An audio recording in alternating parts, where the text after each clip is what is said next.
Hi, my name is Hannah Sanders, and today I'm going to be teaching you a little bit about management. And the topic that I'm going to focus on specifically is orders with people that have food allergies or food intolerances in the restaurant setting. So I chose this topic because I'm vegan and I've on several occasions gone to a restaurant and received foods that are containing products that aren't vegan by accident, and it kind of made my experience at that food service operation a little bit tainted, and I was less likely to go back there in the future. And I'm lucky that I just have food preferences, but for people with food allergies, this can be a huge issue because it's an issue of safety. So the management intervention or principle that I'm going to talk about today has to do with organization, and now I'm going to kind of go over the nutrition care process relating to this subject. So for assessment would be, people aren't getting the foods that they requested, they have ingredients in them that they don't want or are going to cause them harm.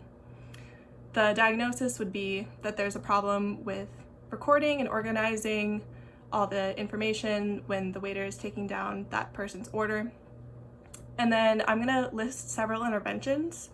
So number one, you could do a preventative intervention. So that could be having a little key and listing, like, if a dish has peanuts in it, they could have a little peanut icon, and then at the bottom of the menu it could say, like, okay, this peanut means that it contains peanuts and whether it can be substituted or not. So that's one intervention. Another could be if the waiter, right as soon as they get a new table, the waiter could ask if anyone at the table has any food allergies and then can mark that down. Another way is if the restaurant uses an automated system for waiters to write down different people's orders. The system could highlight whenever somebody writes in no or free, for example. So no would be good. So if somebody says, like, no dairy, they can't have dairy, you just write down no dairy and it would highlight the no. And then for free, if somebody was gluten-free, it would be a similar thing. Free would be highlighted for everyone to see.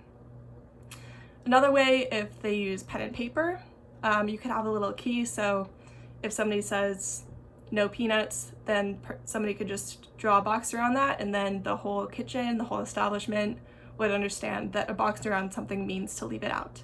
So it's just like a little bit of it kind of draws your eye to it so you can make sure not to miss it and to make sure to remove that item or to make that note. So back to the ADIME, we're now on monitoring, and to monitor you would want to pay attention to the number of complaints or issues that come up, and if they're going down, that would be part of the evaluation. So if they're going down, then that means it's working and that program can continue to be successful and help the organization. And if it's not working, then at that point you might want to go back and visit a different intervention and then repeat monitoring and evaluating from there. So that's all. Thank you for watching.